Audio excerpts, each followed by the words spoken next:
Franklin, meu nome é Joyce.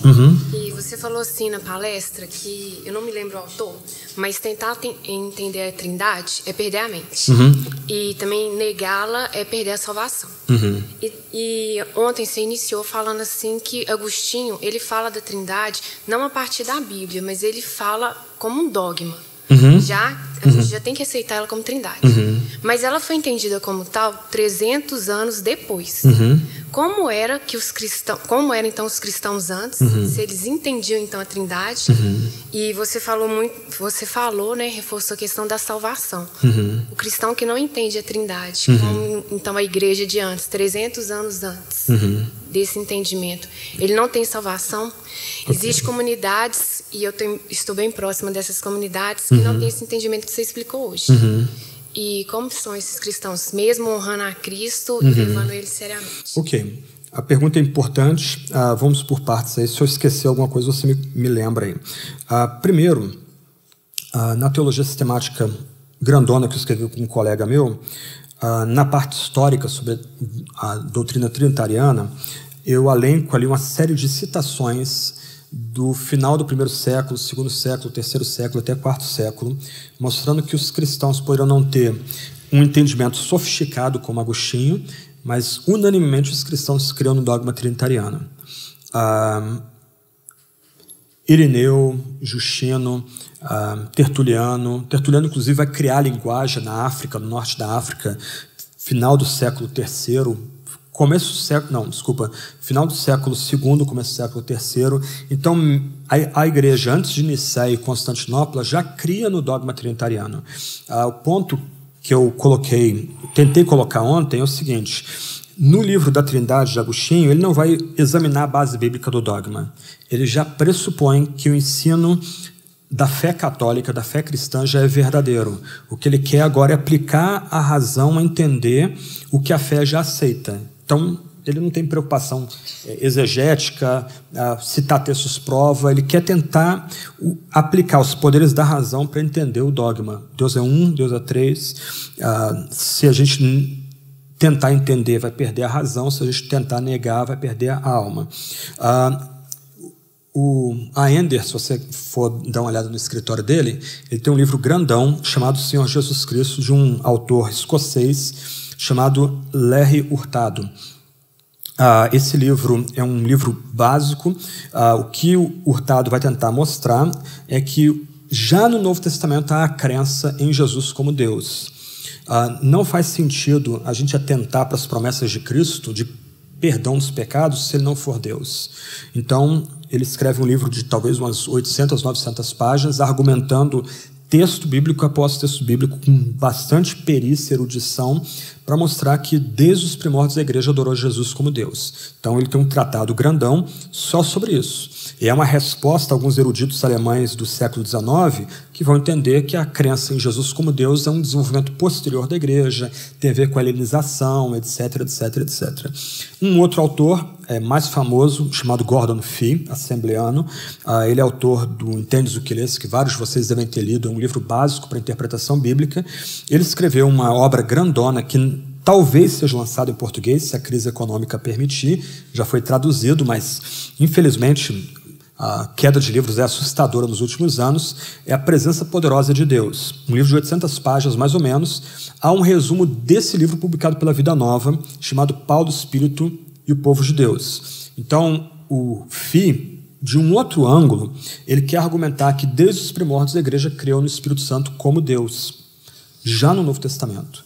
Então ele vai fazer um estudo bem erudito, verso a verso, mostrando como nos evangelhos, nas epístolas paulinas, epístolas gerais, há a crença na divindade do Espírito Santo. Em linhas gerais, o que esses dois autores querem mostrar, e não só eles, é que desde o Novo Testamento a crença em Jesus como Deus e a crença no Espírito como Deus é vital. Se Jesus não é Deus, então as promessas dele de salvação são a ficção. Ele exige fé nele para ter os pecados perdoados. Isso seria uma blasfêmia que ele estaria cometendo. E a própria adoração da igreja cristã, já no Novo Testamento e já no período do segundo século, terceiro século, seria idolatria, porque Jesus é adorado como Deus pelas comunidades cristãs. Então, a gente respeita quem crê diferente, mas essas pessoas não podem ser reconhecidas propriamente ditas como cristãs genuínas, porque elas violam um princípio básico, que é quem é que nós adoramos e quem é que nós confiamos. O primeiro mandamento é básico. Se a gente adora e confia numa representação menor do que aquela representação que está na Bíblia de Deus, a gente está cometendo idolatria. A gente está prestando culto a outra divindade que não Deus vivo, a gente está confiando em outra divindade que não Jesus Cristo. Um texto bíblico simples. João capítulo 7, Jesus se levanta na festa e diz: quem crê em mim, como diz a Escritura, do seu interior brotarão rios de água viva. O ponto de Jesus ali é bem básico. Nós não teremos o Espírito Santo jorrando de nossas vidas, e Ele é Deus, junto com o Filho e com o Pai, se a gente não crê em Jesus como é apresentada a Sagrada Escritura, tanto nas promessas do Antigo Testamento, como nas explicações dadas do Novo Testamento. Então, mais uma vez, a gente respeita quem crê diferente, Testemunha de Jeová e outros, mas a gente não tem como tratá-los propriamente dito como irmãos da fé, como cristãos de fato. Cristão é aquele que crê em Jesus como Deus. Deus encarnado, Deus conosco, e por Ele ser Deus conosco, Ele pode morrer para perdoar os nossos pecados. E a gente pode confiar que Ele vai perdoar os nossos pecados. Não o Pai, mas Jesus que perdoa os nossos pecados. Mais uma vez, ninguém aqui é chamado para ser sofisticado como Agostinho, como Basílio, ter a capacidade de entender nuances, mas a gente tem que manter a fé básica no Deus que é Pai, Filho e Espírito Santo. Bom dia. Franklin, a minha dúvida é em relação à relação que as pessoas da Trindade têm, né? Uhum. E mais especificamente a subordinação, né? Uhum. Você falou que não seria ideal manter isso, né? Uhum. A minha dúvida é como lidar assim, com uma linguagem que às vezes é tão incisiva assim, da parte de Jesus, uhum. né? Dele falando que ele faz aquilo que o Pai manda, né? E isso não ocorrer ao contrário, tipo assim, o Pai fazer algo que o Filho manda. Uhum. E tipo assim, uma distinção se seria necessário e como a gente faz uma distinção entre subordinação e submissão. Ok. Se a gente tivesse um quadro aqui, eu faria um corte no meio do quadro e usando as palavras que eu usei, que são as palavras da teologia sistemática, na linha de cima, trindade imanente, na linha de baixo, trindade econômica. Na linha de cima, Deus considerado em si mesmo. Na linha de baixo, Deus agindo na nossa história. Então, o foco, algumas vezes, dos evangelhos, também no evangelho joanino, é a linha de baixo. Então, na linha de baixo, Jesus vem para fazer a vontade do Pai. Há uma subordinação temporária e voluntária na linha de baixo. Mas na linha de cima, Jesus vem para entregar a sua vida e Ele tornar a tomá-la. Ninguém o obrigou a fazer isso. Ele faz porque Ele quer fazer. Porque na linha de cima há uma única vontade, e a vontade do Pai, do Filho e do Espírito Santo é concorde. Então, se de um lado a gente fala de uma subordinação momentânea na nossa história, na encarnação de Jesus, Jesus é gerado, sua carne é gerada pelo Espírito Santo, o Espírito Santo repousa com poder sobre Jesus. Pedro vai dizer em Atos 10 que Jesus fez sinais e prodígios por causa da ação poderosa do Espírito Santo sobre ele. Do outro lado, quando ele é assunto aos céus, é ele, junto com o Pai, que vai enviar o Espírito Santo para os crentes. Então, se de um lado a gente pode falar de uma subordinação temporária na encarnação de Jesus, na linha de cima, a plena igualdade entre eles. Se há algum tipo de subordinação na eternidade, você rompe com o dogma trinitariano. Se há subordinação, logo o Filho é inferior ao Pai. Se há subordinação do Espírito, logo o Espírito é inferior ao Pai e ao Filho. Então você não tem mais plena igualdade. Se você não tem mais plena igualdade, não tem como falar de trindade.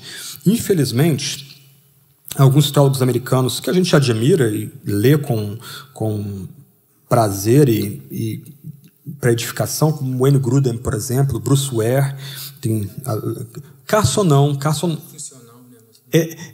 Ali naquele livro ele tem uma linguagem um pouco diferente, mas ele mantém o dogma tradicional e ele está tentando vindicar ali a manutenção da divindade de Jesus no ambiente islamita, nas traduções islamitas, né?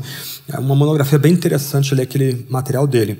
Mas o Ware e Grudem, principalmente, que são muito envolvidos com uma organização americana que luta pela subordinação da mulher ao homem, né? Eles vão dizer que ambos são criados à imagem de Deus, mas ambos têm papéis diferentes. Só que, para enfatizar que, por exemplo, a mulher não pode ser pastora, não pode pregar, não pode ensinar, etc. e tal, até gerando alguns problemas de interpretação bíblica. 1 Coríntios 11, por exemplo, a mulher profetiza e ora na igreja, né? Então eles começam a afirmar que há uma subordinação eterna.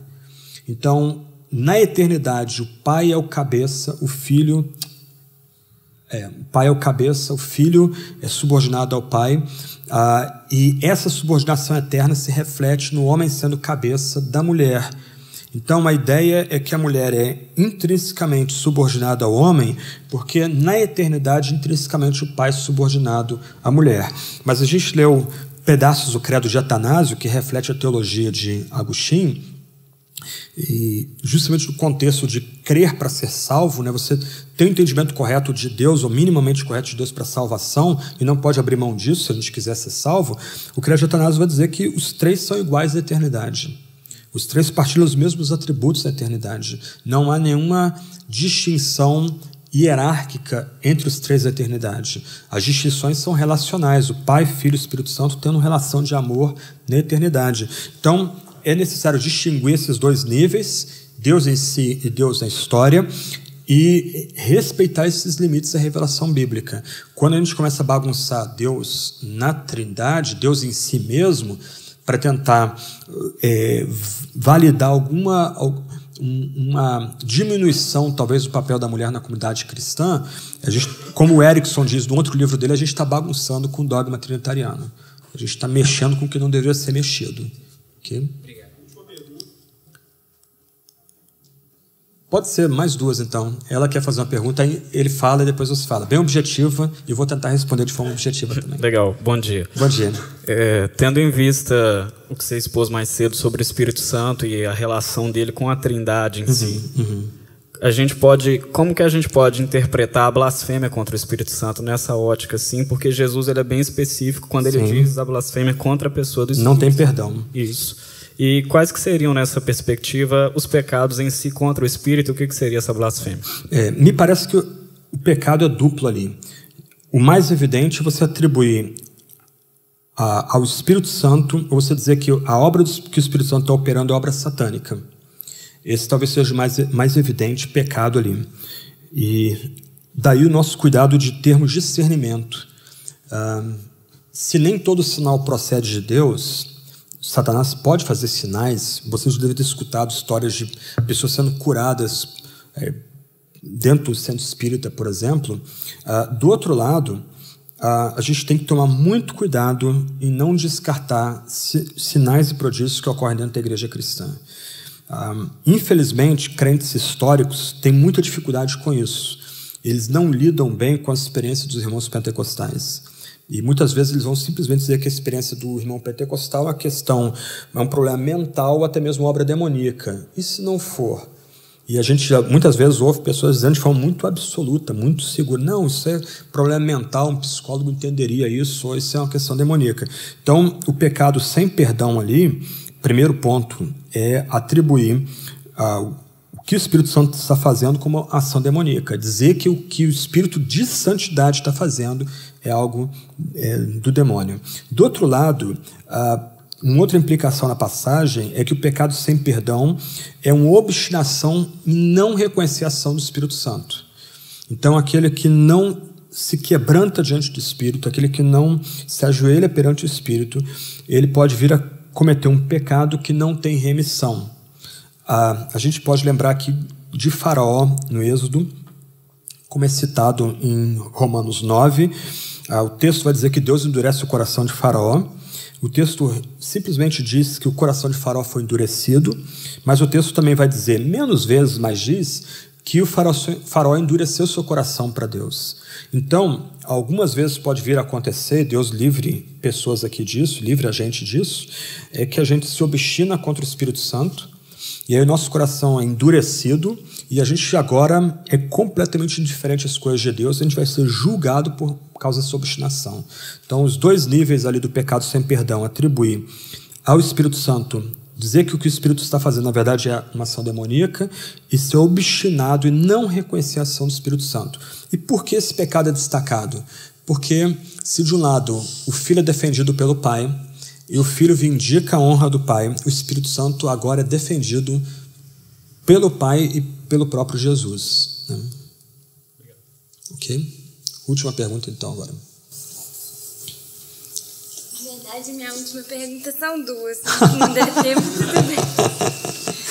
É porque a gente costuma afirmar da centralidade de Jesus. Queria saber se isso é um problema ou se não, já que uma pessoa é inerente à outra.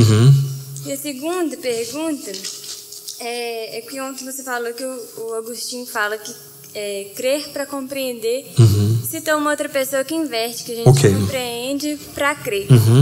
Eu queria saber se essa inversão de compreender para crer pode levar à crença de que do livre-arbítrio, por exemplo. Ok. Por partes, então.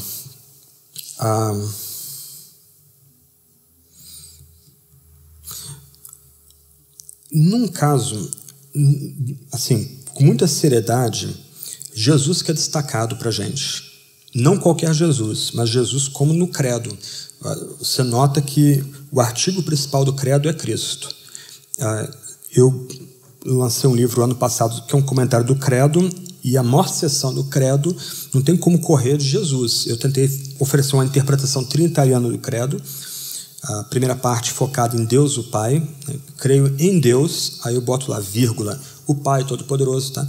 Em Jesus Cristo e no Espírito Santo, a remissão dos pecados, tudo que vem abaixo como obra do Espírito Santo. Mas não tem como correr, a parte central é focada em Jesus.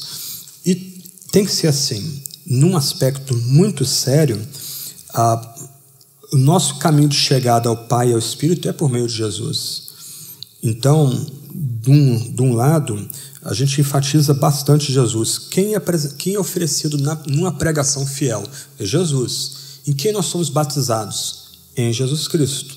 Romanos 6 lembra que quando nós estamos sendo imersos de uma forma mística que a gente não entende, nós estamos voltando lá atrás e sendo enterrados com Jesus. E quando a gente é levantado, a gente está sendo levantado com Jesus também. E em quem nós somos alimentados? Com a carne esmagada de Jesus e com o sangue derramado dele. Então, num aspecto muito sério, a nossa fé é centrada em Jesus. Ele, por assim dizer, é a porta do reino dos céus. A gente chega ao Pai e recebe o Espírito por meio de Jesus Cristo. Mas, do outro lado, não dá para falar de Jesus se também não falar do Pai e do Filho. Porque o Pai é quem envia o Filho e nós somos selados no Filho por meio do Espírito Santo. A gente adere ao Filho por causa do Espírito Santo. A gente chega a ter fé nele por causa do Espírito Santo. Então, esse é um ponto aí chave. E a sua questão é importante porque hoje nós vivemos num ambiente de espiritualidade que fala muito de Deus, de forma muito genérica, fala-se do Espírito Santo às comunidades pentecostais, mas Jesus, que é o escândalo, foi simplesmente varrido da cena contemporânea. Eu sempre lembro do Rick Warren, a gente pode levantar críticas aí quanto à metodologia dele, mas ele era evangélico, a teologia dele é evangélica, né? E ele foi convidado para fazer a oração de inauguração da posse de Barack Obama, quando ele foi eleito nos Estados Unidos presidente. E ele causou um escândalo, porque a oração dele foi toda cristocêntrica. Ele falou de Jesus na oração do começo ao fim, ele orou a Jesus, e ele fez uma série de jogos de palavras destacando quem é Jesus e terminou a oração em nome de Jesus. Isso gerou muito desconforto nas pessoas que estavam ouvindo ali, acompanhando pela televisão, diante do Capitólio ali, naquele ato inaugural. Porque o filme de Mel Gibson, Paixão de Cristo, que é brilhante, uma obra de arte, causou tanta celeuma? Não foi porque ele falou de Jesus, foi porque ele aceitou os relatos evangélicos como fidedignos. Ele partiu do a priori que os 3 evangelhos, Mateus, Marcos, Lucas, são um relato histórico verdadeiro, e ele incorporou aquilo no filme dele. E Jesus é retratado como aquele que derrama o sangue no lugar de pecadores. A morte substitutiva, penal, vicária, muito enfatizada no filme, a seriedade dos sofrimentos de Cristo, tudo mais. Isso que causou celeuma nas pessoas. Não foi destacar, caia sobre nós o sangue desse e sobre nossos filhos. Isso aí foi só um chamariz. Mas o fato é que Jesus foi apresentado como o único salvador de pecadores. Para mim é brilhante, né? Jesus sendo crucificado, e corta e tem a cena da ceia. O Mel Gibson, ele não quer só mostrar Cristo sendo crucificado. Ele quer que aquele que veja a cena entenda que a morte de Cristo é uma morte substitutiva, vicária e penal. Ok, então esse é um ponto. A gente tem que falar de Jesus muito alto, destacar Jesus como único Salvador, mas a gente só consegue destacar Jesus assim se falar de Jesus junto com o Pai e com o Espírito Santo. Última pergunta. É da inversão. Ok. Creio para compreender, compreender para crer. Ok, vamos tentar entender o ponto aqui. Você entrou na igreja pela primeira vez. Igor, Raender, Guilherme estão pregando o evangelho aqui. Talvez você nunca tenha sido criado nesse meio aí de fé cristã, e você é movido a crer na pregação. Jesus é apresentado como aquele que salva pecados, ressuscitado entre os mortos, etc, etc. Só que você não deve parar aí. Uma vez você tendo crido nessas declarações bem essenciais, agora você é chamado a se integrar às classes de catequese, aos cursos de Bíblia, porque você é chamado a aplicar sua mente para entender a riqueza, a força, a beleza do cristianismo. E posso assegurar para você pode escrever um livro de 1.500 páginas sobre teologia sistemática, você vai ter muito mais a descobrir sobre a fé cristã. Estava conversando com alguém, tecnologia, aí o Guilherme tocou aí, lançou um livro sobre tecnologia. Eu não tenho nenhuma leitura sobre isso. Há muito para descobrir. A fé cristã é literalmente uma catedral que só vai ser concluída no céu. E lembra que toda catedral tem a parte lá que nunca foi construída de todo, e aquilo ali é uma ilustração de que só no céu a gente vai ter uma catedral completamente montada, organizada, etc. e tal. Então, isso é o barato da fé cristã. Você não precisa romper com a ortodoxia, com os credos e confissões antigos, para aprender coisas novas. Você recebe esse ensino mais básico do credo, creio em Deus Pai, no Filho, nascido da Virgem, por obra do Espírito, etc. e tal. E, caramba, é uma aventura para a vida inteira você entender todas as nuances, as aplicações, a questão fé cristã em tecnologia, fé cristã em direito, fé cristã em economia, e coisas que eu mal entendo e nem tenho estudo, mas tem gente que vai aplicar a fé e você vai se deliciar com isso sem precisar abrir mão da ortodoxia. Ok, Abelardo, ele vai romper com isso. Abelardo foi um teólogo importante na França, ele deu aula na Universidade de Paris, foi muito famoso na sua época, mas ele inverte o dito. Então, o dito para ele é compreender para crer. Então, aquilo que não for racionalmente aceitável não deve ser crido. E ele bagunçou a fé cristã toda. Por exemplo, Anselmo, talvez o teólogo mais importante da Idade Média, pelo menos na minha opinião. Eu tenho uma briga boa com Jonas por causa disso. Jonas Madureira, mestrado, doutorado dele em Tomás de Aquino, que me parece um grande organizador, enquanto Anselmo, que é o espírito criativo dentro da ortodoxia. Anselmo é que vai começar a estabelecer um novo dogma bíblico, e é John Stott que vai dar uma base bíblica conceitual final a esse dogma, de que Cristo morre na cruz não para nos ganhar do diabo, mas Cristo morre na cruz para satisfazer a própria santidade, a honra de Deus ofendida pelo nosso pecado. Ele, por assim dizer, satisfaz a honra e a santidade de Deus para que Deus que era contra nós seja por nós. Isso é profundamente ofensivo para Abelardo. Abelardo não tem como entender o pai matando o filho. O pai matando o filho para satisfazer a si próprio. Então o que Abelardo começa a ensinar? Que a morte de Cristo não muda nada objetivamente entre nós e Deus, que é a posição de Anselmo. A morte de Cristo ela é subjetiva. ela, na verdade, ela não muda a minha relação com Deus, mas ela muda a forma como eu vejo a Deus. Então, Cristo não morreu na cruz para satisfazer a honra ou a santidade divina. Cristo morre na cruz para mostrar quão sério é o pecado, ou, do outro lado, mostrar como a pessoa amou a Deus de forma tão intensa que estava pronta a morrer por Deus. E a gente vai ser salvo se imitar o amor que Jesus tinha.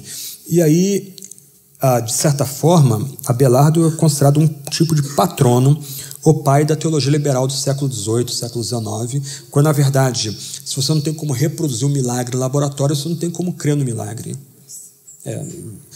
Você não tem como crer que Isaías, 70 anos antes, vai visualizar um homem chamado Ciro, um rei de outro império, e Jeová tornando seu escravo, marcando como escravo. Isso não pode acontecer, isso não acontece no nosso mundo. Então isso é uma profecia após o evento. Isso, na verdade, não é uma profecia, mas uma interpretação teológica daquele evento. Bagunçou a teologia toda. Só que isso acabou com a igreja na Europa também. A fé se tornou mera religião na Europa, com reflexos no sul do país, aqui no Brasil, Minas Gerais, São Paulo, Rio. Você volta e esbarra com pastores que eles querem compreender para crer. Só que você vai pegar a prédica deles, ela não tem vida nenhuma. A prédica se torna discurso político e social. Por quê? Porque ela foi despojada do centro, que é Cristo, encarnado por obra do Espírito Santo, da Virgem Maria, sofreu, morreu pelos nossos pecados, foi sepultado de fato, ele não desmaiou na cruz. Ele foi colocado na tumba, só que ele ressuscitou dentre os mortos, para nossa salvação, ascendeu aos céus, está à mão direita de Deus o Pai, intercede, vive para interceder pela gente. Ok, isso foi despojado, aí só ficou o discurso político, social, mais nada. Moral, ou moralismo, né? As campanhas americanas contra a bebida, pelo voto feminino, quer dizer, a igreja não tinha mais o que pregar, aí tem que campar agenda política secular, né? Dentro da comunidade da fé. Para que ficar numa igreja dessa? Isso pode ser feito sem Deus ou com Deus. Okay? Eu que agradeço, irmãos, irmãs. Para mim é um privilégio estar com vocês aqui.